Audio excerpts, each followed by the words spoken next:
Sir अभी पूरे India में एक ट्रेंड चल रहा है हैशटैग जस्टिस फॉर अतुल। हमारा कॉन्स्टिट्यूशन तो वंडरफुल है, फैमिली लॉ भी वंडरफुल है लिखा हुआ। अगर उन्होंने गलत केसेस फाइल किए हैं और 120 डेट्स लगी हैं एक साल में, तो उस जज को तुरंत सस्पेंड किया जाना चाहिए, स्पेशली हस्बैंड्स को, कि तुम लोग जाओ मरो, हमें कोई मतलब नहीं है। और ये तो कोई बहुत बड़े लोग हैं भी नहीं। आप सोचिए अगर ये सिविल सर्वेंट्स होते या फिर कोई बहुत बड़े बिजनेसमैन होते, तब तो मुझे लगता है कि जितनी अभी हो रही है रेवोल्यूशन, ये सब तो न्यूज़ दबा दी जाती। बॉलीवुड स्टार का या किसी बड़े पॉलिटिशियन का केस सुप्रीम कोर्ट में तुरंत हेयर हो जाता है, रात में भी कॉग्निजेंस ले ली जाती है। अतुल से बोला कि आप इतने पैसे दे दो वरना ही मैं केस चलाती रहूँगी। तो उसने इसलिए नहीं डराया कि केस एंड हो जाएगा तो तुमको सज़ा हो जाएगी या पैसे देने पड़ेंगे। उसने कहा केस चलता रहेगा।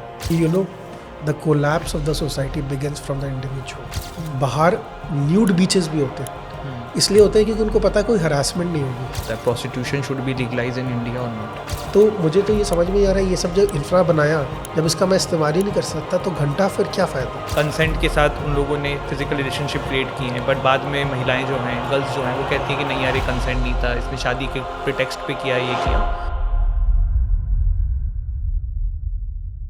हाय एडवोकेट समीर अग्रवाल सर, स्वागत है आपका टॉक विद मानवेंद्र के इस पॉडकास्ट में। सबसे पहले sir thank you so much, आप अपने बिजी शेड्यूल से कुछ समय हमारे लिए निकाल के आए। सबसे पहले सर एज ए लॉयर एक बहुत ही इंपॉर्टेंट चीज़ जो हर किसी का रहता है कि जर्नी कैसे शुरू हुई, तो थोड़ा मैं आपके बारे में जानना चाहता हूँ कि आपके लॉयर बनने की जर्नी कहाँ से शुरू हुई थी। मैं हमेशा से जो मैथमेटिक्स फिज़िक्स सब्जेक्ट होते हैं उसमें I used to score good, but it was never an excellent thing for me. मुझे कभी वो एक्सेलेंस अचीव करने में टाइम लगता था, बट इंग्लिश में या रीजनिंग टाइप के सब्जेक्ट्स में I used to do fantastic, throughout topper. तो और मैंने अपने फैमिली में मौसा जी को देखा था, he is very good lawyer. So I thought कि this is something that appeals to me. जब मैंने लीगल एप्टीट्यूड के क्वेश्चंस देखे कुछ, so I felt that this is something I really want to do, and वहाँ से मेरा interest चालू हुआ। and then I of course studied law, and I loved contract law। मुझे बड़ा मज़ा आया, बहुत ही लॉजिकल होता है सब कुछ। Okay sir. तो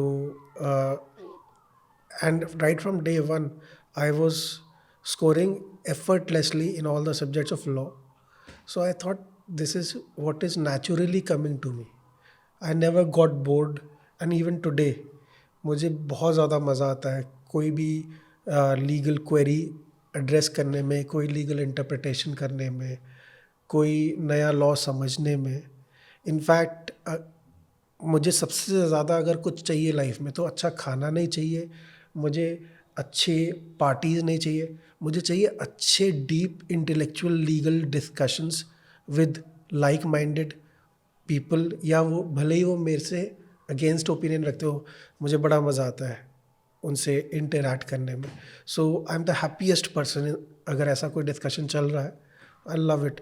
इनफैक्ट मैं जिस फर्म में काम करता था वहाँ पे जब भी कोई इंटरप्रिटेशन की बात आती थी लॉ की, so I used to love those sessions, and they used to call me Shakespeare because my English was so good that it was gelling very well with the skill of law. क्योंकि इसमें क्या होता है, fortunately या unfortunately, अगर आपकी अंग्रेज़ी अच्छी है जी, तो आप 50% बैटल पहले ही जीत गए। बिल्कुल सही कह रहे हैं सर। क्योंकि जो कानून है वो अंग्रेज़ों ने लिखे हैं प्लस हमारा सुप्रीम कोर्ट और हाई कोर्ट की ऑफिशियल लैंग्वेज भी इंग्लिश है, में ही है, ड्राफ्टिंग सब कुछ। और इंग्लिश की हर तरीके से यहाँ पे वैल्यू है। ड्राफ्टिंग में है, कम्युनिकेशन में है, क्लाइंट कम्युनिकेशन में है, जज कम्युनिकेशन में है, कहीं पर भी ऐसा नहीं है कि नहीं है। जी सर। तो वो हमेशा मेरे पास एक वेपन था बहुत अच्छा, जो आज भी है, और आई रियली लव इट।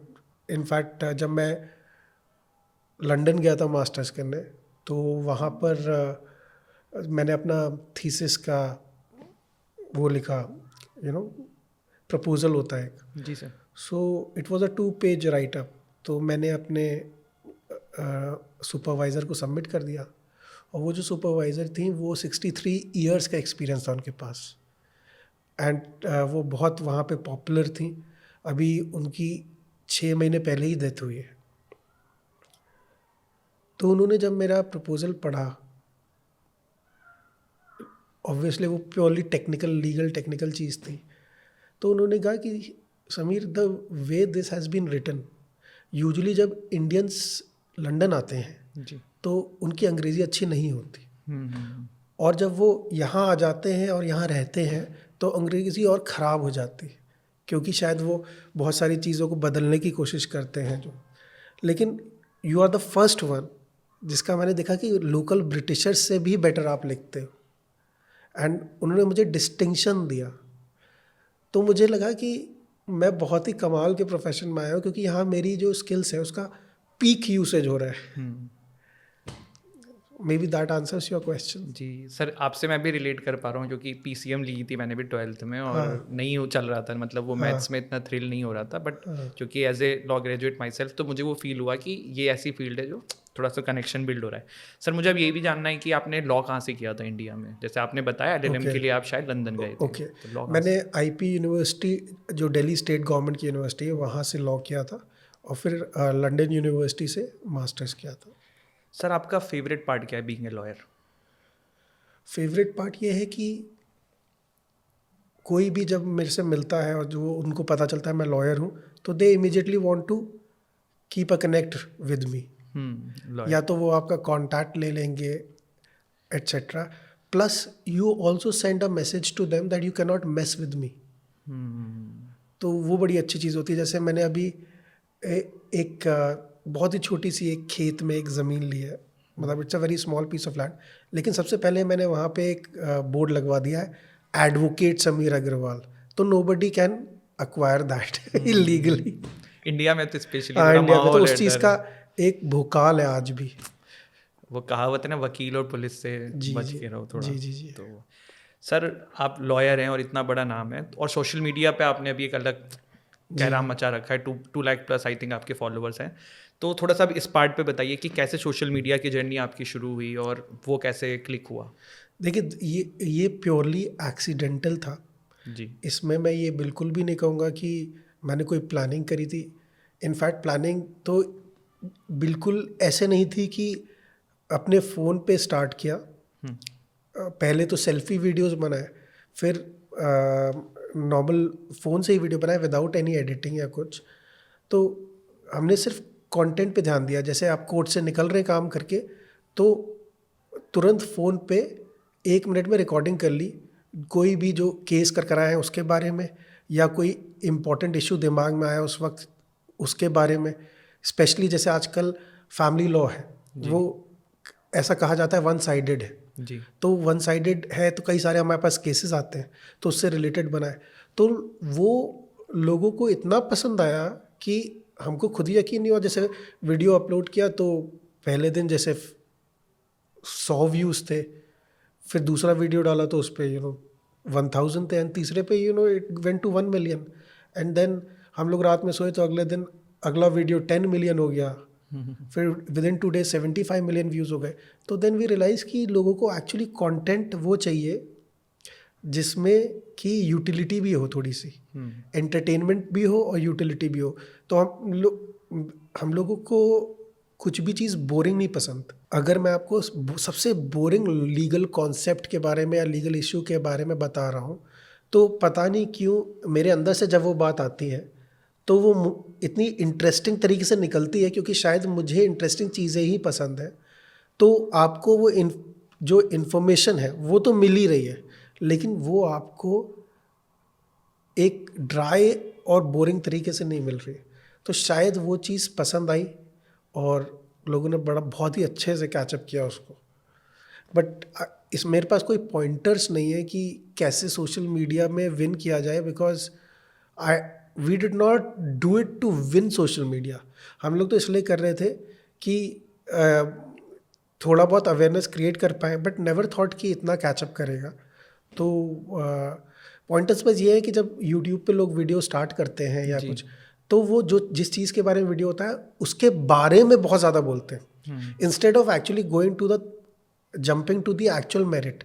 तो बहुत सारे वीडियोस मैं खोल के देखता हूँ कि अगर मुझे कुछ यूटिलिटी कंटेंट देखना है कि मान लीजिए कि किसी शर्ट को कैसे प्रेस करते हैं, तो वो पहले जो है उसके बारे में बताएंगे कि आज हम आपको बताएंगे कि शर्ट ऐसे प्रेस करते हैं, फिर वैसे करते हैं, फिर ये होता है, फिर ये होता है, बट एक्चुअली में वो आपको ये बताएंगे ही नहीं, वो 5-6 मिनट के बाद आएगा. But we used to jump to the actual issue. In fact हमारा वीडियो आपको ऐसा लगेगा जैसे हम मिडिल ऑफ द कॉन्वर्सेशन में. कहीं पर ये नहीं होता हाय हेलो.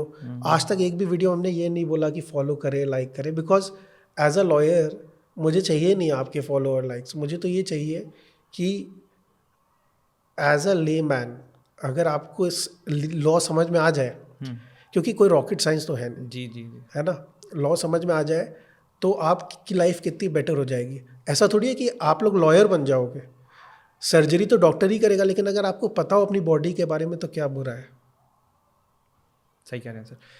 सर अभी पूरे इंडिया में एक ट्रेंड चल रहा है हैशटैग जस्टिस फॉर अतुल. हाँ. और बड़ा ही दुर्भाग्यपूर्ण ये घटना है. जी जी आपने फैमिली लॉ का जिक्र किया, उसी से रिलेटेड मुद्दा भी है. जी. थोड़ा सर आपका बताइए लॉयर का एज ए पर्सपेक्टिव, और आपको तो और ज़्यादा ये सब डे टू डे लाइफ में आप देखते होंगे, बहुत केसेस आते होंगे. थोड़ा सर बताइए इस बारे में. देखिए, एक मिसनॉमर है कि हस्बैंड को मेंटेनेंस देनी पड़ती है, तो ये कानून ऐसा है कि हस्बैंड को ही मेंटेनेंस देनी पड़ेगी. एक्चुअली में कानून क्या है पता है आपको, कि हस्बैंड वाइफ दोनों को अपनी इनकम और एसेट की डिटेल कोर्ट को देनी है. फिर कोर्ट देखेगा किसकी इनकम ज़्यादा है, जिसकी भी ज़्यादा है और जिसकी कम है उसकी तरफ जाएगी. अब यूजुअली ऐसा होता है अमूमन कि भाई हस्बैंड की ज़्यादा निकलती है तो हस्बैंड को देनी पड़ती है मेंटेनेंस, और स्पेशली जब बच्चा भी उनके साथ नहीं रह रहा है तो बच्चे के लिए देनी पड़ती है. तो उस तरीके से जो कानून है वो तो बिल्कुल ही जस्ट एंड फेयर है. मेंटेनेंस की बात कर रहा हूँ मैं, बाकी चीज़ों की भी बात नहीं कर रहा. तो इस केस में भी जो मेंटेनेंस की बात है वो है दोनों ने अपने डॉक्यूमेंट्स दिए होंगे. लेकिन मैं आपको बताऊं, हमारा कॉन्स्टिट्यूशन तो वंडरफुल है, फैमिली लॉ भी वंडरफुल है लिखा हुआ, लेकिन जब वो कोर्ट के सामने आता है, जो पूरी प्रोसेस होती है उस जर्नी में वो सारा लॉ एकदम ख़त्म हो जाता है. बिकॉज एक प्रेजुडिस रहता है कि हस्बैंड है तो बहुत पैसे कमा रहे हैं तो गुलछर्रे उड़ा रहे हैं, तो अपनी बीवी को ही क्यों नहीं दे देते, अपने बच्चे को ही क्यों नहीं दे देते. तो वो सब चीज़ें गलत है. और ये तो बहुत ही दुखद केस हुआ. इसमें मतलब उनको सच में हरासमेंट बहुत हुई होगी. और मैं बिल्कुल समझ सकता हूँ कि जब मैं ये केसेस करता हूँ तो मुझे तो आधे टाइम ये लगता है कि इतनी ज़्यादा टीडियस प्रोसेस है, इतनी ज़्यादा टीडियस प्रोसेस है, स्पेशली टियर 2 टाउन्स में, जौनपुर टाइप में, कि आप प्रोसेस की वजह से ही सुसाइड कर लोगे. वो जो लोग नहीं करते हैं सुसाइड, बहुत सारे ऐसे लोग हैं जो सुसाइड के अटेम्प्ट्स भी कर चुके होंगे. लेकिन हमारे यहाँ केसेस इतने हैं और इतना इग्नोर्ड है जुडिशरी पूरा बाय द गवर्नमेंट ऑल्सो, कि ना वो वर्ल्ड क्लास तो है ही नहीं, और ना ही उसमें कोई, मुझे लगता नहीं बजट एलोकेशन इतना ज़्यादा होता है. आप इंफ्रास्ट्रक्चर देखिए फैमिली कोर्ट्स का, इतना ख़राब है जैसे कि उससे अच्छा तो कोई भी ऑफिस होता है. कोई भी सरकारी बिल्डिंग इतनी ख़राब मैंने कभी देखी नहीं जितनी. मैं दिल्ली की या I don't know about other cities, वहाँ पे फिर भी ठीक है, लेकिन in all the other cities, even in a city like Lucknow, it is too bad. आप देख सकते हो कि हर जगह पे मकड़ी के जाले लगे हुए हैं, पेंट कहीं नहीं हुआ, कोई प्रॉपर जगह नहीं है बैठने की, खड़े होने की. कहीं पर ऐसा लगता है आपके डॉक्यूमेंट्स इस बिल्डिंग में सेफ कैसे होंगे. तो जब वहीं से शुरुआत ही ख़राब है. अरे there is no female washroom, proper washroom in the family code. You know वहाँ पे, वहाँ की फीमेल एडवोकेट्स क्या करती है, एक वॉशरूम है बार में, उसको ताला लगा के रखते हैं, जिसको यूज़ करना होता है वो चाबी लेके खोल के वॉशरूम यूज़ करके, क्योंकि कोई कहीं वॉशरूम ही नहीं है. लोग रोड क्रॉस करके होटल में जाके जाते हैं. एंड दिस इज़ द, ये हालत है जो यूपी की कैपिटल है उसका, लखनऊ का. मैं तो सोच के कि जौनपुर में क्या होता होगा, बहुत ही ख़राब हुआ उसमें. और अगर उन्होंने गलत केसेस फाइल किए हैं और 120 डेट्स लगी हैं एक साल में, तो उस जज को तुरंत सस्पेंड किया जाना चाहिए. और ये देखा जाना चाहिए कि उसने क्यों इतनी डेट्स लगाई. इतनी डेट्स मैंने आज तक किसी केस में नहीं देखी कि हर हफ्ते डेट लग रही हो. ऐसी क्या ज़रूरत थी, वो भी स्पेशली जब वर्चुअल हियरिंग हो सकती है, जब वो हस्बैंड बैंगलोर से आ रहे हैं.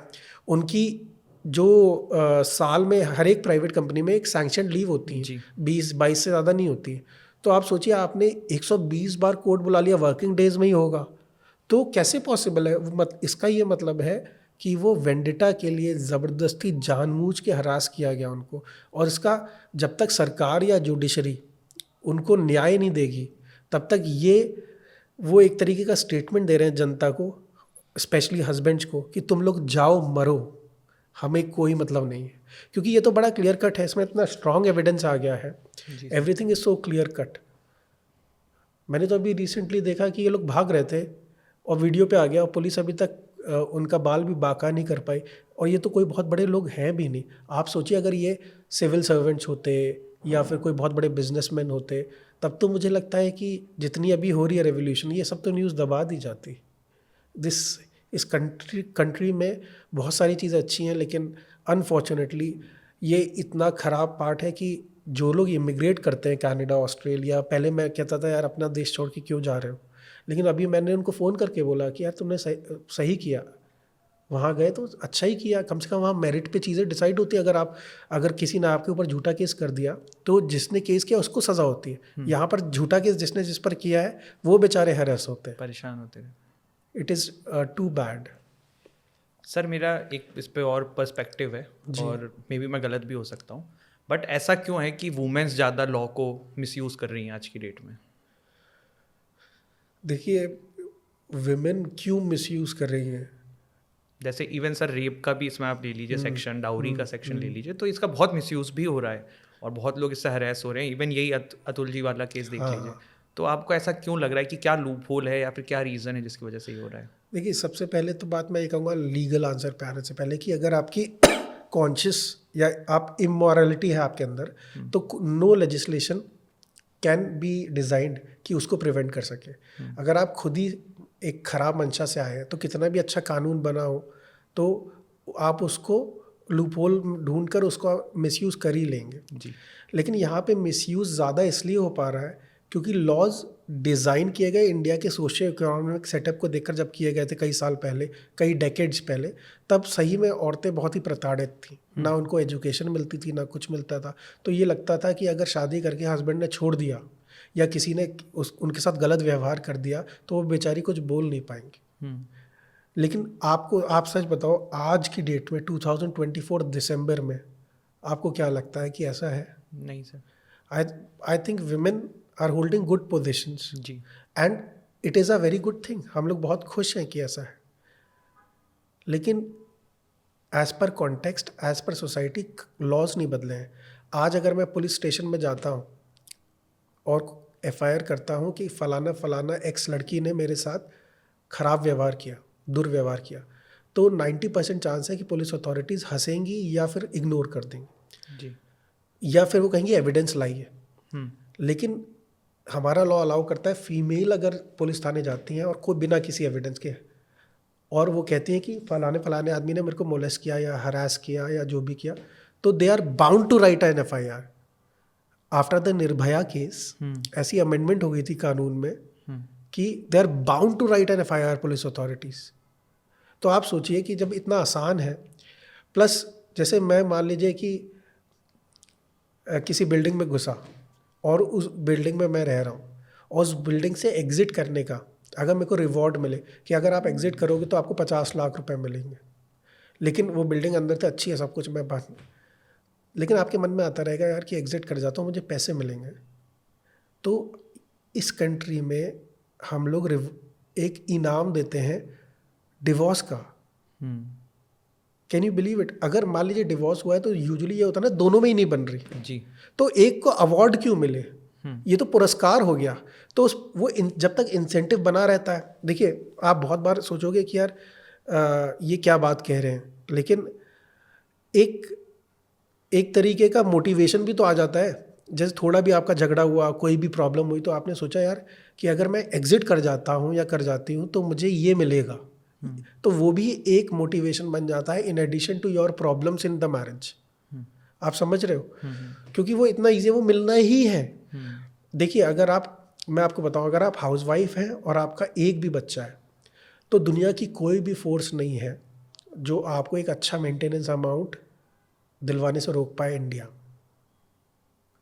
अगर आपका बच्चा नहीं है और आप हाउसवाइफ हैं, हाउसवाइफ से मेरा मतलब है आपकी कोई एक्टिव इनकम नहीं है, जी है ना, खुद की, तब भी कोई भी नहीं रोक सकता आपको मेंटेनेंस मिलने पर, चाहे हस्बैंड आपका नल्ला भी हो, उससे बोला जाएगा आप अपनी ज़मीन बेच के या कार बेच के भरो।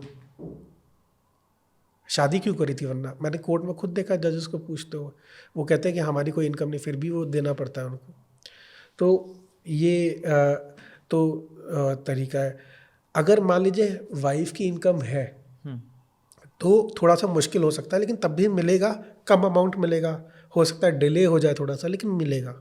लेकिन सोचिए अगर वाइफ की इनकम नहीं है और एक बच्चा है, तो कोई ऐसा केस हो ही नहीं सकता, मैंने देखा ही नहीं जिसमें उनको मेंटेनेंस ना मिले। अब आप ये सोचिए कि मान लीजिए कि वो वाइफ एजुकेटेड है, सब कुछ है, और वो चाहें तो किसी भी दिन जॉब के लिए अप्लाई कर सकती हैं और उनको एक अच्छी रीजनेबल जॉब मिल जाएगी। लेकिन कोर्ट इसको तो कंसिडर करेगा कि वो एजुकेटेड है, लेकिन अगर वो नहीं इनकम कमा रही हैं तो फिर यही माना जाएगा कि सारी इनकम उधर से ही आनी है। और एक बार सेट हो गई तो टिल द टाइम वो फिर से शादी नहीं करती तब तक वो मिलता ही रहेगा। अगर मान लीजिए अगले 20-40 साल तक नहीं करती तो भी आपको देना पड़ेगा। तो ये सब जो हैं, कुछ कॉन्टेक्स्ट में तो मैं समझता हूँ सही है, लेकिन अभी आज के कॉन्टेक्स्ट में तो बिल्कुल ही कोई सेंस बनता नहीं है। सर जैसे ये अतुल जी वाला ही केस था, तो जी। इसमें इनकी वाइफ जॉब में थी, आई थिंक एसेंचर हाँ। कंपनी में वो काम करती थी। तो फिर किस बिहाफ पे आपको क्या लगता है कि क्या बैकिंग लॉ की होगी कि जजेस ने जो है वो मतलब मेंटेनेंस दे 40,000 था आई थिंक कि आपको देना है हर महीने, तो वो कैसे हो गया फिर, जो कि वो तो ऑलरेडी जॉब में थी एंड अच्छी खासी सैलरी उठाती होंगी। हाँ, दैट्स अ गुड क्वेश्चन। वो इसलिए हो गया क्योंकि इनके केस में एक बच्चा भी है, जी तो वो बच्चे की टूवर्ड्स 40,000 पूरा दिया गया है। ओके। और मैंने तो कहीं ये भी पढ़ा था, मैंने एक्चुअली वो चेक नहीं किया ऑर्डर, कि अवॉर्डेड तो 80,000 था, 40,000 for the wife, 40,000 for the kid. फिर हाई कोर्ट से जाकर शायद उन्होंने कुछ कम करवाया या कैसे करवाया, क्योंकि इतना अनरीजनेबल ऑर्डर। आप बताइए किसी की सैलरी और टैक्स को कुछ माना ही नहीं गया। जैसे अगर मेरे को 1 लाख रुपए सैलरी मिलती हो कंपनी से, तो टैक्स डिडक्शन के बाद प्लस CTC जो होता है उसमें कई सारी चीज़ें आपको इन हैंड नहीं मिलता। तो एक्चुअली में 70-75,000 ही हाथ में आ रहा होगा। लेकिन जज ने कहा कि आपको तो 1 लाख, हम तो मानेंगे आपको 1 लाख मिल रहा है, उसमें से उन्होंने 80,000 या 40,000 जो भी है अमाउंट असाइन कर दिया। अब बताओ बैंगलोर में वो बंदा 75 माइनस 40 भी मान ले, 80 तो कैसे माइनस में चली जाएगी, तो वो 15-20 हज़ार रुपये में बैंगलोर में कैसे रहेगा? वो 15-20 हज़ार तो मुझे लगता है उसकी मेंटेनेंस होगी उस सोसाइटी की जिसमें वो रहता हो। बैंगलोर में जी सर। तो हाउ इज़ इट पॉसिबल? तो ये तो बहुत ही ख़राब था। मैंने ये भी पढ़ा कि वो जो जज थी उन्होंने ये बोला कि अगर वो 3 करोड़ मांग रही है तो तुम्हारे पास होंगे तभी तो मांग रही है, और तुम्हारी पत्नी है झूठे केस कर दिए तो क्या हो गया, और इस तरीके के स्टेटमेंट्स दिए जो एकदम ही वाहियात हैं और उनके खिलाफ सख्त कार्रवाई होनी चाहिए। अगर नहीं होती है तो इसका मतलब है कि इंडिया बहुत ही ईजी कंट्री है टू लिव। आप कुछ भी करिए और बैठे रहिए। जब उन पे ब्राइबरी का इतना तगड़ा एलिगेशन लगा और फिर उस आदमी ने सुसाइड कर लिया, और ये तो क्लियर है ना कि 120 डेट लगी हैं 1 साल में, इसका मतलब है कि यू कैन कोरॉबरेट कि उसकी बातें सही हैं, और इतनी डेट्स तो लग ही नहीं सकती। प्लस 1-2 और लोग आ गए हैं जो जिंदा हैं, कह रहे हैं कि उन्हीं जज ने क्या नाम है ऐसा ही सब। उन्हीं जज ने और भी रिश्वत मांगी और लोगों से और हस्बैंड से केस सेटल करने के लिए, या इनफैक्ट एक से तो इसलिए उन्होंने रिश्वत मांगी कि हाई कोर्ट ने कहा भाई इनको अपने बच्चे से मिलने का राइट तो दो। तो उनको जज को कोर्ट को डायरेक्ट किया, तो जब उनके पास ऑर्डर आया उन्होंने कहा इसको इम्प्लीमेंट करने के लिए आप पहले मुझे रिश्वत दो 50,000 रुपये या 1 लाख रुपए, ऐसा एलिगेशन लगाया है। सो आई डोंट नो कि ये कितना रियल है सच है कितना क्या है? लेकिन जो हमने मीडिया रिपोर्ट्स में देखा है। जी सर। सर इसी पे मेरा अगला क्वेश्चन है कि do you think there is corruption in judiciary in India? That is something which should be seen from the results of cases or results or the processes. तो मुझे ये कहने में बिल्कुल भी कोई हेजिटेशन नहीं है कि जब मैं हाई कोर्ट और सुप्रीम कोर्ट की बात तो अभी नहीं करूँगा, लेकिन जब हम लोग डिस्ट्रिक्ट कोर्ट्स में जाते हैं तो स्टार्टिंग फ्रॉम द पेशकार, हम लोग को सबको कुछ ना कुछ देना पड़ता है, स्पेशली इंपॉर्टेंट डेज पे, जिस दिन फाइनल आर्ग्यूमेंट्स होनी हो या जिस दिन ऑर्डर की कॉपी निकलवानी हो या, और उसका रीज़न ये भी है कि वो पॉल्ट्री सैलरीज पे काम करते हैं, तो वो उम्मीद करते हैं कि वकील साहब आए तो कुछ मिलेगा, कुछ देंगे। हम लोग कई बहुत बार नहीं देना चाहते, हम क्यों देना चाहेंगे, हम क्यों एक्स्ट्रा पैसे बार बार देना चाहेंगे, लेकिन वो लोग काम ही नहीं करते। तो इतना रैम्पेंट है, और जज साहब बैठे हैं, उनके सामने जो है वो किसी से 50 रुपये, किसी से 100 रुपये ले रहे हैं, और ये तो छोटे लेवल का है। मैंने अपने मतलब मैं आपको क्या बताऊं कि it is very very rampant in the entire district court. High court और सुप्रीम कोर्ट पे मैं कमेंट नहीं करना चाहता, लेकिन मैं ये ज़रूर कहना चाहता हूँ कि वहाँ पे बहुत ईजी है मैनिपुलेट करना अपने केस की लिस्टिंग को। जैसे आपने किसी केस को डिले करना है, तो आप उसको वहाँ पे जो रजिस्ट्री होती है वहाँ पे बहुत इजीली मैनिपुलेट कर सकते हैं, वो केस लिस्ट ही नहीं हो, या वो इतने नीचे लगवा दो आपकी वो कभी पहुँच ही ना पाए, आपका केस आइटम नंबर लग ही ना पाए। ये सब टैक्टिक्स बहुत पुरानी है, सब लोग यूज़ करते हैं और क्लाइंट्स विक्टिम बनते हैं। बहुत ही ख़राब सिचुएशन है। मेरिटोरियस सोसाइटी में ऐसा नहीं होना चाहिए। अभी हमारी कंट्री अभी भी डेवलपिंग है, और 70% 60% लोग अभी भी मैं कहूँगा रॉ हैं इस कंट्री में। तो उस वजह से ये सिचुएशन हम लोग को फेस करनी पड़ेंगी। लेकिन आप अगर कह रहे हैं कि यूरोप की इकोनॉमी गिर रही है, यूएस में भी ऐसा लग रहा है, वो तो सब ठीक है, लेकिन आप वहाँ पर जाएं, कितना फैंटास्टिकली मेरिटोरियस है। मेरे जो NRI दोस्त कज़न्स वहाँ रहते हैं, उन्होंने कुछ लीगल बैटल्स फेस किया, तो उनके ऊपर जो फ्रिवलेस केसेस लगे तो उसको कितना प्यारे तरीके से वो लोग हैंडल करते हैं। वो इन सब चीज़ों में टाइम वेस्ट नहीं करते, वो तो फैमिली केसेस में कॉन्फ्रेंस करते हैं इंस्टेड ऑफ कोर्ट हेयरिंग्स। दोनों के वकील बैठते हैं वहाँ पर, जो जजेस वहीं बैठते हैं। It is like a drawing room discussion, बहुत अच्छे से होता है। सूट सीरीज में पूरा हमने वैसा देखा था। वो एक्चुअली मैं आपको ये बताऊं कि कोई इंटरेस्टेड नहीं है लीगल प्रोसेस को ट्रांसपेरेंट और फास्टर और बेटर बनाने में, मुझे ऐसा लगता है। क्योंकि जो बहुत बड़े लोग हैं उनको लगता है कि जब मान लो फ्रॉड किया, हाँ, तो वो जो फ्रॉड का केस है या तो वो लटका रहे, और अगर हमको फाइनल रिजल्ट दिलवाना ही है तो वो तो हम अपने इन्फ्लुएंस से करवा ही सकते हैं, लिस्ट करा ही सकते हैं।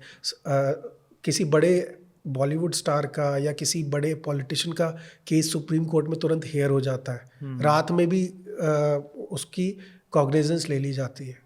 लेकिन नॉर्मल अगर मैं एज एन ऑर्डिनरी सिटीजन अपनी कोई रिट डालूँ, स्पेशली पिटिशन डालूँ, तो वो कहेंगे we can't hear it in, this is holiday time, this is Christmas, this is Diwali, this is Holi. So वहाँ पे ये प्रॉब्लमेटिक है। आई एम एक्चुअली वेरी मैं बहुत इंडिया को पसंद करता हूँ, बिकॉज इंडियन इकोनॉमी US के मुकाबले, जापान के मुकाबले 8-9 गुना बेटर तरीके से बढ़ रही है जी। वो चीज़ बहुत अच्छी है। दूसरी चीज़ बहुत अच्छी है कि अभी भी हमारा थोड़ा ट्रेडिशनल है लोग, तो एक फैमिली सेटअप अच्छा है, वो सब, और वो सब अच्छा है। लेकिन ये जो चीज़ है जुडिशरी जो ख़राब है एकदम, जो गवर्नमेंट इस पर बिल्कुल ध्यान नहीं दे रही है। कोई भी कितना भी बड़ा फ्रॉड कर ले, लेकिन उसको ये डर नहीं लगता कि एंड में क्या होगा, कि उसको पता है केस का एंड तो होगा ही नहीं, वो तो चलता रहेगा। प्रोसेस से बचना होता है बस, और प्रोसेस से ही लोग डराते हैं। उस जज ने क्या बोला उससे, क्या नाम था अतुल से बोला कि आप इतने पैसे दे दो वरना ही मैं केस चलाती रहूँगी। तो उसने इसलिए नहीं डराया कि केस एंड हो जाएगा तो तुमको सज़ा हो जाएगी या पैसे देने पड़ेंगे, उसने कहा केस चलता रहेगा। तो ये आप समझ लो सबसे बड़ा थ्रेट इंडिया में क्या है, कि तुम्हारा केस चलता रहेगा, कोर्ट के चक्कर काटते रहोगे। ये जब तक इंडिया में रहेगा, आई कैन टेल यू कि अगर टेस्ला की फैक्ट्रीज भी यहाँ लग जाए तब भी मज़ा नहीं आएगा आपको इंडिया में रहने में। एक्चुअली वो लगेंगी तभी जब आप जुडिशरी को बेटर करोगे। क्योंकि मान लो मैंने अपना पैसा इंडिया में इन्वेस्ट किया, मैं इंडिया से नहीं हूँ, मान लो मैं फिनलैंड से हूँ, और किसी ने मेरा पैसा मार लिया या कोई फ्रॉड कमिट कर दिया, तो द ओनली रिकोर्स इज कि मैं जुडिशरी में, कोर्ट्स में जाऊँ, और जो वो सब रिग्ड है तो फिर इस वजह से मैं नहीं जाऊंगा वहाँ पे। अरे इतनी सारी कंट्रीज है तो इंडिया पे क्यों जाएं, है ना? उसमें जाए जहाँ पे कम से कम लीगल सिस्टम, अगर मेरे साथ कुछ अनफेयरनेस हुई है तो वो एड्रेस तो हो। यहाँ पर तो इट इज़ अ वाइल्ड जंगल, कोई कोई भी आप फ्रॉड करके बैठ जाओ, कुछ भी नहीं होगा, किसी को डर नहीं लगता। मेरे एक फ्रेंड के फ्रेंड है जो जापान में इमिग्रेट हुए, तो उनकी मदर ऐसे जे वॉकिंग करने लगी पहले दिन सड़क पे। जे वॉकिंग का मतलब होता है कि आप बिना किसी सिग्नल के ऐसी रोड क्रॉस करने लग गए, जो हम लोग इंडिया में इतना नॉर्मली करते हैं, which is actually a traffic violation. तो जब वो कर रही थी तो वहाँ पे एक कोई जापानीज आदमी आया उनके पास, उनको ऐसे पकड़ा, वेल ड्रेस था, और उसने उनसे बोला, जो मेरी फ्रेंड की मदर थी, कि the collapse of the society begins from the individual. तो वहाँ पर लोग इतने अवेयर हैं, कोई भी ये काम नहीं करता। लेकिन यहाँ पर गाड़ी में से आप बाहर सारा सामान फेंक देते हो सड़क पे, क्योंकि कोई क्या कहेगा, कहीं पे भी रोड रॉन्ग साइड पे चलाने लग जाते हैं। तो यहीं से छोटी छोटी चीज़ों में डर नहीं लगता, फिर बड़ी चीज़ों में भी नहीं लगता कि आपने 1,000 करोड़ का लोन ले लिया लेकिन उसको EMI पे नहीं किया, क्योंकि आपको पता है डिफ़ॉल्ट हो जाएगा तो ये डेट रिकवरी ट्रिब्यूनल में जाएगा। डेट रिकवरी ट्रिब्यूनल में तो जज साहब बैठे हैं इतने, ये तो चलता रहेगा, कोई मतलब नहीं, फिर अपील कर देंगे, फिर ये हो जाएगा, फिर वो हो जाएगा। The process is so tedious and so bad, and because of the population और सो लेस नंबर ऑफ जजेस, ये सिचुएशन इतने ऑड्स इतने ख़राब हैं कि बहुत ही प्रॉब्लमेटिक है इंडिया में कोई ऐसी एक्टिविटी करना जिसमें कि आपका ऑलरेडी होल्ड ना हो इंडिया में। तो अगर मैं बिल्कुल ही न्यू भी हूँ, फ्रेश हूँ, जो इंडिया में पहली बार आ रहा है, और मुझे यहाँ के लीगल सिस्टम के बारे में पता चलता है कि ऐसा है, तो मैं कुछ भी नहीं यहाँ करना चाहूँगा। क्योंकि अगर किसी ने मुझे मोलेस्ट कर दिया एज अ मैन, या किसी ने मेरा पैसा मार लिया, या किसी ने मेरी प्रॉपर्टी कब्जा ली, तो 50 साल तक तो मैं उसको रिकवरी नहीं कर सकता। तो मैं क्यों यहाँ रहूँ? आप समझ रहे हो मेरी बात? एक्चुअली आपको लग रहा होगा कि मैं रैंट कर रहा हूँ इंडिया के खिलाफ, लेकिन ये नंबर 1 फैक्टर है जिसकी वजह से बहुत कमाल के इन्वेस्टमेंट्स इंडिया में नहीं आएंगे, और इसलिए नहीं आए होंगे, और जिस वजह से बहुत क्वालिटी लोग यहाँ नहीं रहना चाहते, है ना? बहुत सारे क्वालिटी चीज़ें यहाँ नहीं होती हैं, बहुत इवॉल्व्ड चीज़ें नहीं हो पाती हैं।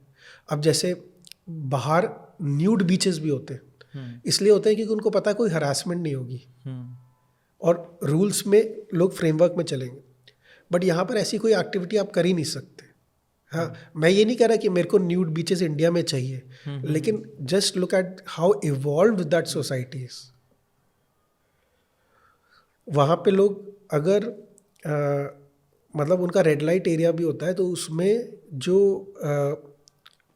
वो होती हैं prostitutes, they undergo so many test every 6 months और आई डोंट नो, मतलब गवर्नमेंट मैंडेटेड, कि वहाँ पे कहा जाता है कि getting physical with those women is safer than getting physical with women who are not that, because उनका तो मेडिकल एग्जामिनेशन मैंडेटरी है सरकार की तरफ से, है ना? तो दीज एक्सट्रीम एग्जाम्पल्स देने का मतलब ये है कि ऐसे एरियाज में जहाँ पे बहुत इजीली क्राइम हो सकता है, वो भी रेगुलेटेड है इतना अच्छे तरीके से। सर इसी पे मैं अब आपसे ये चीज़ जानना चाहूँगा कि आपको क्या लगता है, prostitution should be legalise in India और not? Yes, it should be, क्योंकि प्रोस्टिट्यूशन एग्जिस्ट कर रहा है फ्रॉम टाइम इमेमोरियल। तो अगर आप प्रोस्टिट्यूशन को ये इग्नोर, ये तो वाली बात हो गई कि ऑस्ट्रिच होता है ना, जो अपने आँख बंद करके अपना मुंह ज़मीन में गाड़ लेता है कि भाई मुझे दिख ही नहीं रहा। भाई आपको दिख तो रहा है कि ये हो रहा है, और हर जगह पर है। तो जब तक आप उसको लीगल फ्रेमवर्क में नहीं लाओगे, तब तक जो बेचारी ये सब करना पड़ रहा है जिनको, उनका कितना ज़्यादा शोषण हो रहा है, कितना अनएथिकल एक्टिविटीज़ उनके साथ हो रही हैं, और कई लोग उनका इनकम का वो सोर्स है, वो इनकम भी उनको शायद ना मिल रही हो, मीडिएटर काफ़ी सारे भी। हाँ, लेकिन अगर लीगलाइज आप कर दोगे तो एक तो फ़ायदा ये है कि कोई उनका मिसयूज़ नहीं कर पाएगा, बिकॉज इट इज़ लीगल, तो छिपा के नहीं करना पड़ेगा, इट्स अ प्रोफेशन, उनकी इनकम सिक्योर हो जाएगी, plus you can also ask them to get examined, है ना. अभी तो आपने सबको डेंजर में डाल रखा है. या तो आप टोटली एलिमिनेट कर दें, जो भी ये काम करे उनको कह दे कि आप जेल में जाओ. आप वो भी नहीं करना चाह रहे. और कोई एक्चुअल लॉ है भी नहीं अभी प्रोस्टिट्यूशन के खिलाफ. ह्यूमन ट्रैफिकिंग है उसमें आता है, बट कोई there is no specific law against it. तो इसका मतलब है पार्लियामेंट की कोई मंशा नहीं है इसको बैन करने की, जी. वरना अभी तक कर दिया होता. इवन दिल्ली में बताते हैं कि जीबी रोड के नीचे ही पुलिस थाना है, जो वो हाँ, पूरा हाँ, एरिया है, रेड बिल्कुल. लाइट एरिया है. तो सर अब आगे बढ़ते हैं. और एक बड़ा आजकल सोशल मीडिया पे वायरल है कंटेंट कि लॉयर की इनकम एक दिन में 2 करोड़ हो सकती है. हाँ. देयर वॉज ए पॉडकास्ट जिसमें किसी ने ऐसा कहा था. तो मेरा आपसे ये जानना है कि ये 2 करोड़ वाले कितने लॉयर होते हैं, and there are lot of people जो स्ट्रगल भी कर रहे हैं, जिनके बारे में आई थिंक बात नहीं हो रही है. और लॉट ऑफ मतलब मेरे को ऐसा लगता है कि ज़्यादा जो जनसंख्या है वो उनकी है जो स्ट्रगल कर रहे हैं, जो 20-30 हज़ार रुपये उनको शायद ही सीनियर्स इतने देते होंगे, इसी तरीके की एवरेज सैलरी लेके जा रहे हैं. तो सर थोड़ा आप मुझे बताइए कि ये 2 करोड़ वाला कितना बड़ा फैक्ट है एंड बाकियों का क्या है सीन. देखिए, कार्तिक आर्यन ने एक इंटरव्यू में बोला था कि वो एक मूवी के लिए 40 CR चार्ज करता है. जी. ठीक है. कार्तिक आर्यन क्या है? एक्टर है. तो आप क्या कहेंगे कि एक्टर्स 40 करोड़ पर मूवी कमाते हैं? क्या बोलोगे आप? अगर सबका एवरेज निकालोगे तो मुझे लगता है हो सकता है ऐसा है कि 3,500 रुपये, अगर 1 लाख एक्टर्स हैं divided by all the fees, तो ये जो फिगर है 2 करोड़ 3 करोड़, ये जो टॉप 10 सेलिब्रिटी लॉयर्स होंगे वो चार्ज कर सकते होंगे और करते भी हैं. 3 करोड़ तो मुझे नहीं पता, लेकिन हाँ मैंने देखा है कि एक अपीयरेंस के 25-30 लाख रुपए चार्ज कर लेते हैं. और अगर आउट स्टेशन जाना होता है तो 1 करोड़ तक भी चार्ज कर लेते हैं. मैं खुद ही वो बिल्स देखे हैं, खुद ही वो बिल्स को पे किया अपनी लॉ फर्म की तरफ से. मतलब मैंने अपनी जेब से नहीं, लेकिन वो हमारे पास इनवॉइस आता था तो मैं खोल के देखते थे कि इतना ज़्यादा है, लेकिन होता है ऐसा.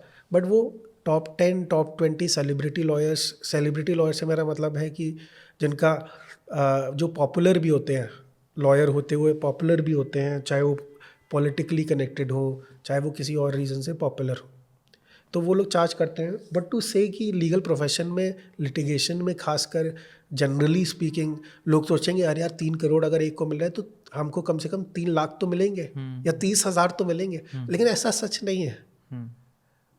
ये बिल्कुल ही इसको देखकर आप ये इंस्पायर मत होइए कि बहुत ज़्यादा पैसा है. हाँ, इसको सुनकर आप को बस ये मानना चाहिए कि हर फील्ड में एक्सेप्शनल लोग होते हैं जो एक्सेप्शनल कमाते हैं. जी.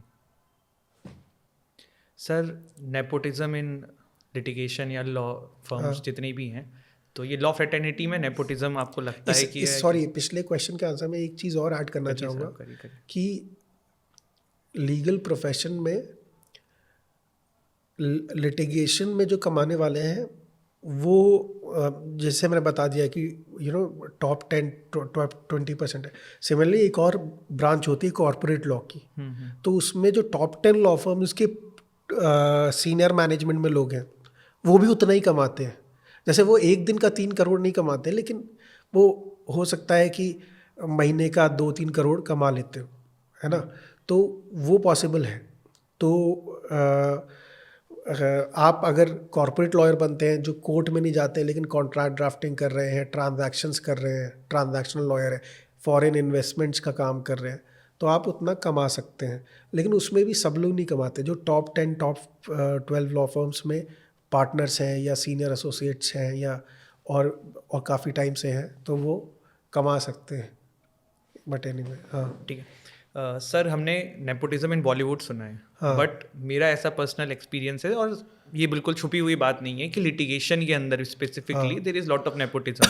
तो आपका इसके ऊपर क्या टेक है? और दूसरा ये सर कि इसका इम्पैक्ट पड़ता है क्या, मतलब जो नए लॉयर आते हैं उनके ऊपर एक्चुअली में इम्पैक्ट पड़ता है कि ऐसे ही है बस? देखिए, अगर मेरे फादर लॉयर हैं मान लीजिए जी, और उनकी अच्छी हाई कोर्ट या सुप्रीम कोर्ट या किसी कोर्ट की प्रैक्टिस है, तो it is very very obvious कि वो केसेस को मैं आगे जाके ले सकता हूँ, उनको परस्यू कर सकता हूँ.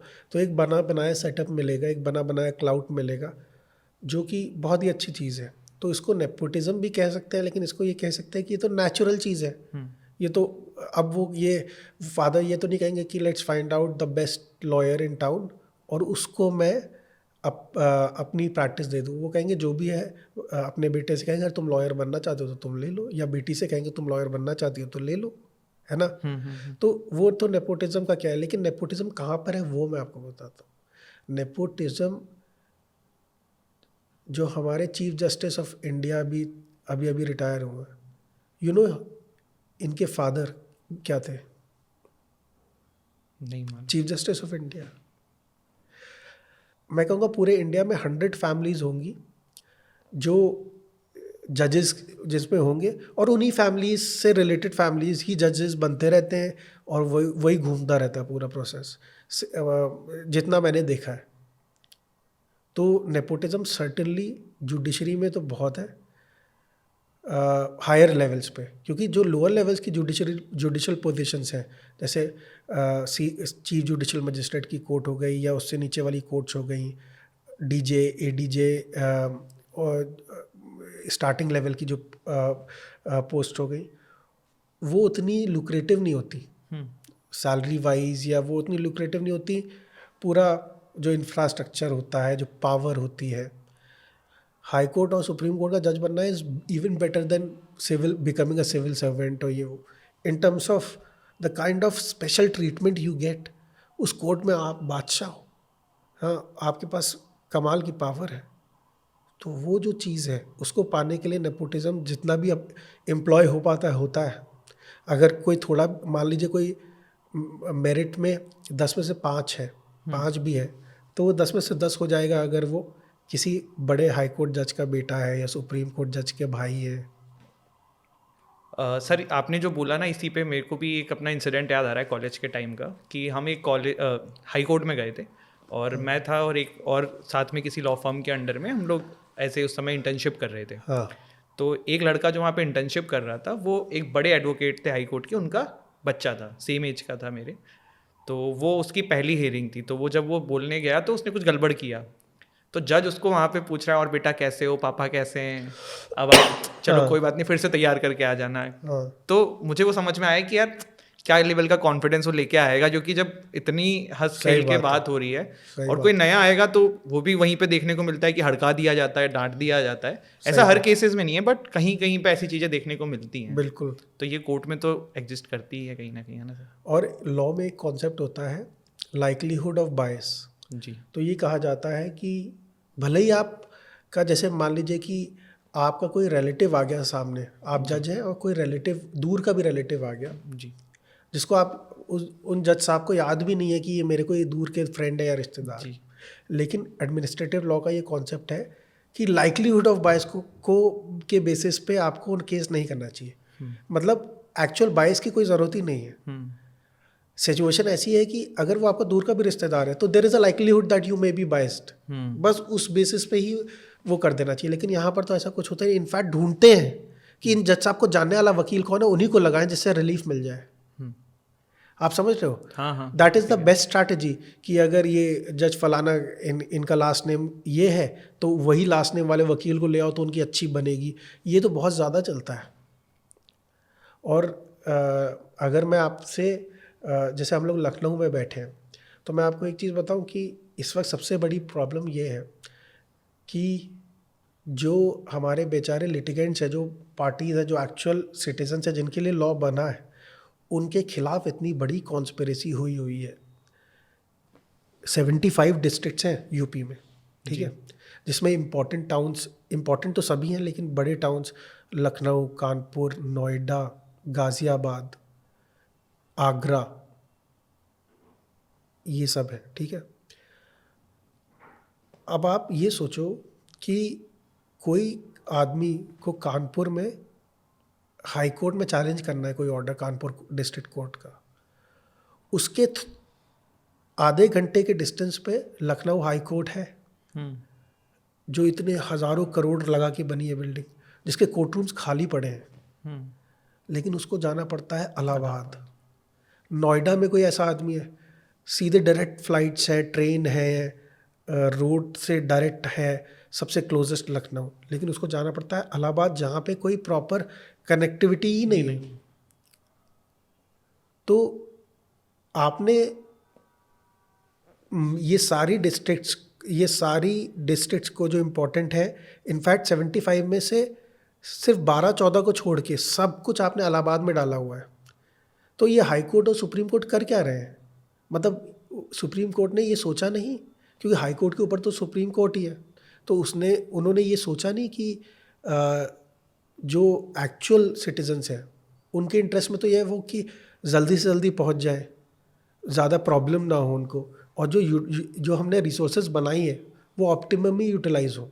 तो जो इलाहाबाद के आसपास सारी डिस्ट्रिक्ट्स हैं वो उनके पास जाए, जो लखनऊ के आसपास है वो उनके पास जाए। लेकिन इतना प्रेशर है वहाँ पे बार का, और जो जजेस हैं they don't give a rat's S.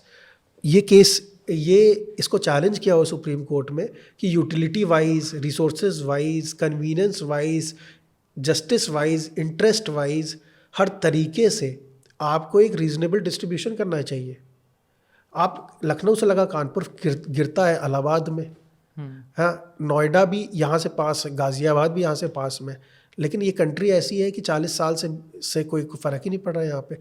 हर साल प्रोटेस्ट होते हैं, लेकिन प्रोटेस्ट का मतलब आपको इंडिया में पता है, जो प्रोटेस्ट करते हैं उनको माना जाता है कि ये इनके पास कोई काम नहीं है इसलिए प्रोटेस्ट कर रहे हैं।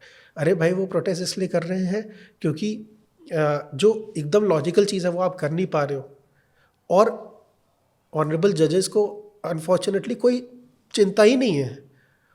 अरे आप देख रहे हो, अभी मेरे चाचा चाची हैं, ठीक है, उनको कोई काम था, वो रहते हैं दिल्ली में, सॉरी वो रहते हैं नोएडा में।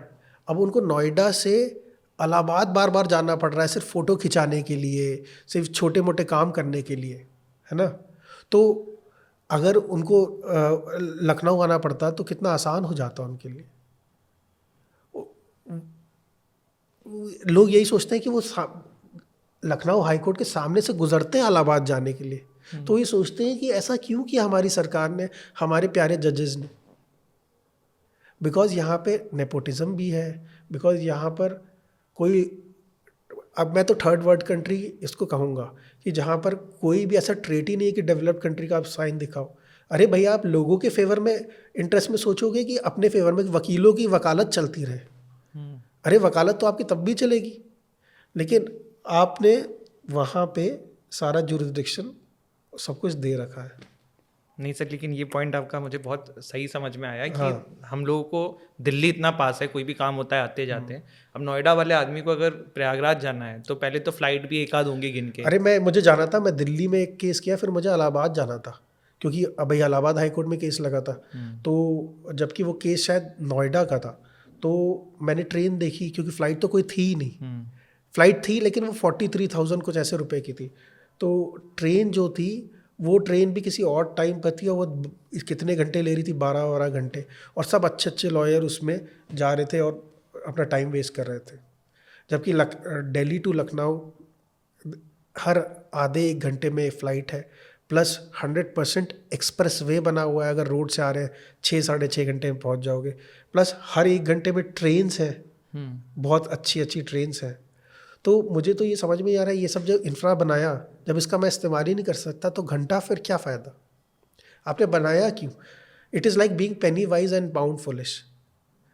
हज़ारों करोड़ों रुपए खर्च कर दिए मेट्रो पे, ट्रेन पे, इन पे, फलाना ढिम्मा का, लेकिन जो असली काम करना था वो तो किया ही नहीं। इट इज़ लाइक कि आपने यहाँ पे मेदांता, मैक्स, अपोलो हॉस्पिटल खोल दिए, लेकिन आपने कहा कि नहीं, इसको हम लखीमपुर खीरी में रखेंगे, आप लखनऊ के लोग वहाँ पे पेशेंट जाएं जितना दूर जा सकते हैं, क्योंकि हमें थोड़ी मतलब है आपसे, आपकी वेलबींग से, हमें तो मतलब है कि हमारा प्रोफेशन चलता रहे। बेसिक बार पॉलिटिक्स में आम आदमी सफ़र कर रहा है और ये 40-50 ईयर से चल रहा है, ये ऑलरेडी अंडर चैलेंज है। सर। सर थोड़ा सा मुझे ये बताइए कि कोई आपके लाइफ चेंजिंग केस जो आपने कभी देखा हो, लगा हो कि यार ये कुछ था जो दिल को छू गया आपके, कि ये किया मैंने तो मेरी वकालत आज जो है, मतलब इट वाज लाइक कि आपको सेटिस्फेक्शन बहुत अच्छा आया हो उस पर्टिकुलर केस के बाद, या आपको याद भी हो? देखिए, कई सारे ऐसे केसेस रहे हैं, लेकिन एक केस था जिसमें कि एक यूजुअली आजकल रियल एस्टेट वाले बहुत फ्रॉड करते हैं, जी। है ना। लेकिन एक केस था जिसमें कि एक हस्बैंड और वाइफ थे जो कि मतलब बहुत अच्छे कपड़े पहनकर, वो बहुत ही अच्छी इंग्लिश बोलना, बहुत ही वेल ड्रेस्ड रहना करके, वो क्या करते थे कि वो जैसे मान लीजिए एक शहर है बड़ा, तो अपने सीए के पास गए, उनसे पूछा कि यहाँ के 5 बेस्ट लोडेड लोगों के नाम बताओ फैमिलीज़ के। उनसे दोस्ती करते थे, उनके घर आना जाना होता था, और ये वो दिवाली में गिफ्ट देना, होली पे गिफ्ट देना। फिर अपना एक कंपनी इनकॉर्पोरेट करके बोलते थे हमारी में इन्वेस्ट करिए, ये करिए, हम आपको बहुत अच्छा रिटर्न देंगे एक्सेट्रा। तो ये सब करते करते करते वो उन्होंने कई सारे लोगों के ओवर 100 करोड़ से ऊपर ऐट लिए। बिकॉज लोगों को लगता था यार इतने वेल ड्रेस्ड कपल है, इतना अच्छे से बात कर रहे हैं, और उनका बहुत बड़ा घर, बहुत सारी कार्स, अच्छी लग्जरी कार्स, ये सब कुछ। तो उनको ये लगता था कि अब कुछ नहीं हो सकता। और जब भी हम लोग कोर्ट में जाते थे तो ये बोला जाता था कि ये तो सिविल केस है, ये तो कॉन्ट्रैक्चुअल केस है ही नहीं, अरे सॉरी, ये तो क्रिमिनल केस है ही नहीं। क्योंकि आपने एक कंपनी में इन्वेस्ट किया, वो कंपनी ने आपको रिटर्न प्रॉपर नहीं दिया, तो क्या हो गया। लेकिन हम लोग ये प्रूव करने में सफल हो गए कि जब आप कोई भी ट्रांजैक्शन शुरू होता है तो वो सिविल ही होता है। जैसे मान लो मैंने अमेजोन से फ़ोन ऑर्डर किया, तो जब मैंने ऑर्डर किया तो it is not a criminal case. लेकिन अगर वो फ़ोन मेरे पास आया और मैंने डब्बा खोला और अंदर पत्थर निकला, तो doesn't it convert into a criminal case. तब तक तो वो सिविल ट्रांजैक्शन था। लेकिन जैसे ही फ्रॉड हुआ तो वो सिविल ट्रांजैक्शन का नेचर बदल गया। तो हम लोग ने बैलेंस शीट वगैरह निकाली उस कंपनी की, और ये दिखाया कि जो भी पैसा आया उससे उन्होंने मर्सिडीज़ तो खरीदी, लेकिन जो इन्वेंट्री थी वो नहीं खरीदी जो उसके बिजनेस की ज़रूरत थी। तो उन्होंने ये आर्ग्यू किया कि जो हमने कार खरीदी वो कार बिजनेस यूज़ के लिए खरीदी। तो फिर हमने ये आर्ग्यू किया कि वो जो कार है आपने बिजनेस यूज़ के लिए ली है, ऐसा आपका कोई ट्रांसपोर्टेशन का बिजनेस तो है नहीं, और क्या आप इन्वेंट्री को मर्सिडीज़ में आगे पीछे ले जाओगे। तो ultimately we were successfully able to prove कि इन्होंने कंपनी बनाई, कंपनी में डायरेक्टर बने, लेकिन ये सब एक पूरा एक फार्स था, एक ढोंग था। ये सिविल केस का नेचर देके, कॉरपोरेट केस का नेचर देके, एक्चुअली में अंदर क्राइम ही था, पैसे ऐंठ लेना, है ना। तो वो we were able to prove.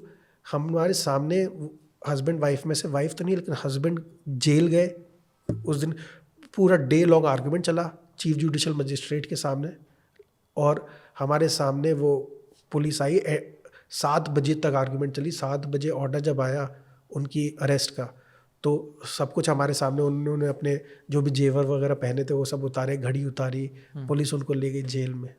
So we were able to put them behind bars, which they were able to do for so many years, and they were living like a reputed citizen of this society. It is only possible in India. अब वो तो है कि आपको जैसे कोई case पता चल जाए तो आप उस पर अगर लगे रहो, परस्यू करते रहो। ऐसा थोड़ी हुआ कि ओवरनाइट उनको जेल भिजा दिया। कई महीनों तक हम लोगों ने अलग अलग तरीके से उन पर प्रोसीडिंग्स करी, तब कहीं जाकर।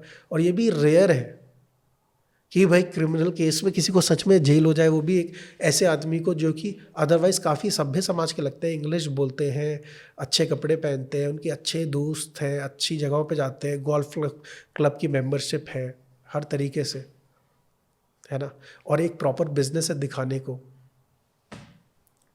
तो this was one of the case.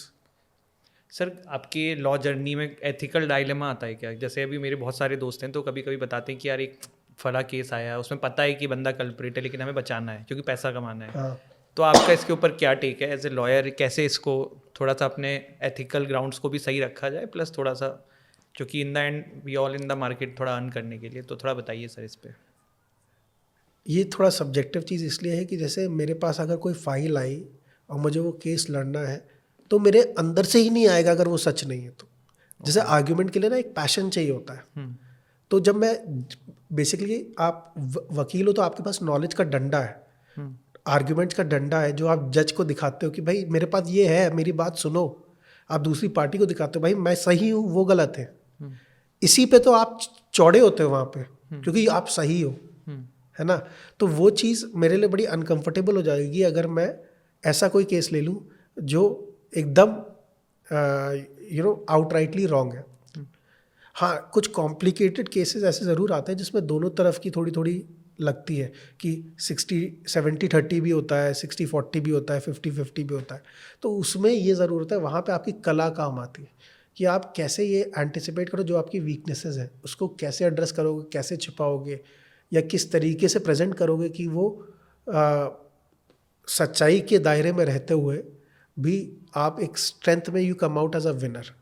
क्योंकि अल्टीमेटली जो कानून है वो भी ये कहता है कि अगर कोई टेररिस्ट भी है तो उसको वकील मिलना ही चाहिए, और अगर नहीं मिल रहा है तो सरकार देगी वकील। क्यों? क्योंकि adequate representation is a matter of right. सबको प्रॉपरली सुना जाना चाहिए, तब उनके खिलाफ या उनके फेवर में कोई जजमेंट हो, और सुना भी वकील के थ्रू जाना चाहिए क्योंकि वही ढंग से कोर्ट को असिस्ट कर पाएंगे। तो अगर मेरे को कोई ड्यूटी करने को वो कहेगा तो मुझे वो ड्यूटी करनी पड़ेगी। तो बेयर एसेंशियल जो भी किसी के फेवर, देखिए ये ज़रूरी नहीं होता कि कोई क्रिमिनल आपके पास आए, उसने कहा कि जी मैंने ये मर्डर किया है, तो आप कहोगे मैं तुम्हारा केस नहीं कर रहा। आप उससे ये कहोगे कि देखो आपने मर्डर किया है, तो मैं ये ज़रूर कर सकता हूँ कि आपको अगर फांसी की सज़ा मिल रही है तो उम्र कैद करा दूँ, पनिशमेंट को मिटिगेट करा दूँ। ये थोड़ी है कि आपको ये प्रूव कर दूँगा कि आपने मर्डर किया ही नहीं। अनटिल अनलेस अगर एविडेंस प्रॉपर नहीं है और आपको भी डाउट है तो आप फिर प्रूव कर सकते हो कोर्ट में, क्योंकि मर्डर के लिए तो एकदम पुख्ता सबूत चाहिए होता है, बियॉन्ड रीजनेबल डाउट वाला पुख्ता। अगर थोड़ा भी आपने उसमें होल क्रिएट कर दिया तो वो बच गया आदमी। सर आपने मर्डर का ही जिक्र किया और इस पे किया, अभी तलवार केस एक बड़ा इंडिया के ऊपर हाँ, एक क्वेश्चन है, तो आरुषि तलवार। जी जी जी हाँ जी हाँ हाँ, सर बड़ा आप इंटरेस्टिंग है वो। जी आपने सर पढ़ा उसके बारे में जी पूरा? जी जी। तो आपका क्या साइड है उसके ऊपर, मतलब एज ए लीगल इंटेलेक्चुअल आपको क्या लगा कि आखिर में कहाँ ये मिस हो गया पूरा? क्योंकि अब तो यही है कि कोई भी क्रिमिनल नहीं है। देखिए उसमें मिस वहाँ पर हो गया कि जब वो इंसिडेंट हुआ जी तो पहले 2 दिन तक उस घर में जो सीन ऑफ क्राइम था जी 50-60 लोग हमेशा प्रेजेंट रहते थे, मीडिया वाले, कोई भी। फिर एक दिन आकर किसी ने पूरा घर साफ ही कर दिया, वाइट वॉश टाइप कर दिया। तो अब मुझे बताओ कि उसमें कितना एविडेंस बचा होगा। देखिए आपको पता है, मेरे को पता है कि कहानी क्या है। अगर हम ये मान लें कि हमको लगता है मोस्ट लाइकली 99% एक्स ही किलर है, क्योंकि उस घर में और कोई था ही नहीं, और हो कौन सकता है, बाकी सब तो कहानियाँ हैं। लेकिन कोर्ट में क्या होता है कि एक्स तो किलर है, चलिए मान लिया, लेकिन एक्स कैसे किलर है पूरा प्रोसेस बताओ, और एक एक कड़ी जुड़नी चाहिए और उसका सपोर्टिंग एविडेंस होना चाहिए। तो मान लीजिए एक कड़ी में कहीं कोई डाउट आ गया तो वहाँ पर उधर के लॉयर को वो मिल गया चांस। अब वो उस पर उसको इतना गाना गाएगा कि जज भी, उनको भी थोड़ा सा एक सॉफ्ट अप्रोच लेना पड़ेगा वहाँ पर। ठीक है सर। सर अभी आजकल कपल्स में एक बहुत प्रॉब्लम दिख रहा है। मैरिड कपल की मैं बात नहीं कर रहा, जो बच्चे कॉलेज में रिलेशनशिप में जाते हैं या ऐसे जाते हैं, तो बहुत बार ये होता है कि वो लिव इन में रह रहे हैं या फिर they are going to OYO and all. फिर लेटर ऑन ये भी होता है कि कंसेंट के साथ उन लोगों ने फिजिकल रिलेशनशिप क्रिएट किए हैं, बट बाद में महिलाएं जो हैं, गर्ल्स जो हैं, वो कहती हैं कि नहीं यार ये कंसेंट नहीं था, इसने शादी के प्रिटेक्स्ट पे किया, ये किया। तो ये मेरे को जैसे बहुत सारे लोग कभी कभी पूछते हैं अब बताइए मैं कैसे बचूं, इसमें क्या करूं? तो आप कुछ ऐसा तरीका बताइए सर कि जो आदमी अब रिलेशनशिप में जाए तो वो ये वाला क्राइटेरिया सही करके जाए कि आपको जेल ना हो। सो इसमें एक काफ़ी अच्छा फैक्टर है कि जब भी आपका फिजिकल रिलेशन बने किसी रिलेशनशिप में, जी तो उसके बाद भी जब वो फीमेल आपसे मिलने आ रही है और कई बार मिलने आ रही है, तो आप उस चीज़ का रिकॉर्ड रखिए कि वो उसके बाद भी आई, तो अपने मोलेस्टर से कोई बार बार मिलने थोड़ी जाएगा। तो इन केस अगर वो आपके खिलाफ कंप्लेन करती हैं तो आप इस चीज़ का सहारा ले सकते हो कि जिस दिन इन्होंने ये कहा रेप हुआ, उसके बाद ये 55 टाइम्स मेरे से मिलने आई। कभी स्टारबक्स में गए, कभी हम लोग किसी टेम्पल में गए, कभी कहीं गए, कभी कहीं गए, कभी कहीं गए। तो ऐसा थोड़ी होता है। इसका मतलब है कि दोनों तरफ से कॉन्सेंट था। ये एक लीगल आर्ग्यूमेंट है जो कोर्ट ने एक्सेप्ट कर रखा है, ओके है ना। तो ये यूज़ कर सकते हैं। दूसरी चीज़ है कि शादी के केस में ये बड़ा होता है कि शादी के केस में नहीं, जैसे एक अफेयर हुआ और ब्रेकअप हो गया, तो लड़की ने कहा कि यार इसने मेरे से बोला था शादी करेगा तो इसलिए मैंने इसके साथ सेक्स किया, ठीक है। लेकिन मैं आपसे ये कहूँगा कि आप कभी भी शादी का प्रपोजल किसी लड़की से मत करिए, कभी भी मत करिए। डायरेक्ट शादी करिए अगर करनी है तो उसमें आप बाईपास कर जाओगे इस बात को क्योंकि होता क्या है कि जब आप प्यार प्यार में भी कहते हो तो मैं तुमसे शादी करना चाहता हूँ, तो वो एक होमवर्क हो जाता है कि यार अगर कभी कुछ प्रॉब्लम हुई तो आपके खिलाफ हो सकता है कि आपने शादी का झूठा वादा किया। क्योंकि ये जो हमारा क्रिमिनल लॉ है उसमें एक ऐसा प्रोविज़न है कि अगर आप किसी लड़की से कहते हो कि मैं तुमसे शादी करूंगा, उस बहकावे में आके वो आपसे फिजिकल रिलेशन बनाती है, तो वो आपको 10 साल के लिए जेल भेज सकती है ना। और कमाल की बात ये है कि वो लड़की अगर ऐसा करे तो आप कुछ नहीं कर सकते। तो बेस्ट ये है कि आप बिल्कुल रिलेशनशिप में जाइए और आप उन मीटिंग्स का थोड़ा सा ट्रैक रखिए कि कब कब वो मीटिंग्स हुई। और अगर शादी करने का मन हो रहा है कि हाँ यार ये मुझे पसंद आ गई, तो आप डायरेक्ट प्लीज़ शादी कर लो। आप बीच में ये ना कहो कि मैं तुम्हें प्रपोज कर रहा हूँ फलाना, वो सब ना करो प्लीज़। क्योंकि करते बहुत अच्छी चीज़ है करना, लेकिन लॉ ही ऐसा है कि अगर आप वो करोगे तो फंस सकते हो। तो ये मैं एक बहुत ही कमाल का सीक्रेट बता रहा हूँ आपको, जो यूजुअली लोग नहीं बताएंगे। आपसे जो है रैपिड फायर क्वेश्चंस कुछ पूछते हैं हाँ। और आप रैपिडली उसका जवाब देने की कोशिश करिएगा, हाँ। ठीक है सर? तो सबसे पहले सर, आपकी फेवरेट लीगल टेक्स्ट? टेक्स्ट जी। मुझे सबसे अच्छी जो मेरा फेवरेट लीगल टेक्स्ट रहा है वो मुझे अनफॉर्चुनेटली उस ऑथर का नाम याद नहीं है, लेकिन वो मेरे क्रिमिनल लॉ की कमेंट्री थी इंडियन पीनल कोड की। वो मुझे इतनी ज़्यादा अच्छी लगती थी। But what was the name of the author, I just don't remember. Contract law में अवतार सिंह की कमेंट्री काफ़ी अच्छी थी। जी। और दैट्स अभी जो मेरे दिमाग में आ रहे हैं यही आ रहे हैं। सर मोस्ट इन्फ्लुएंशियल लॉयर जो आपको बहुत, मतलब जिनको और आपको पसंद है कि भाई ये बंदा है? फाली नारिमन मुझे काफ़ी अच्छे लगते थे। मैं उनसे पर्सनली मिला भी था, तो मुझे बहुत अच्छा लगता था कि he was so smart, so sharp. दूसरे मिस्टर चिदम्बरम को मैंने कई बार ब्रीफ किया, तो he was so smart that anything that you have prepared for 10 hours एकदम से कैच कर लेते थे, उसमें भी लूप होल्स। तो वो बड़ा मेरे को उन्होंने प्रभावित किया as a sharp commercial lawyer. Okay. है ना। कॉर्पोरेट लॉ या लिटिगेशन? लिटिगेशन। सुप्रीम कोर्ट जज या लॉयर?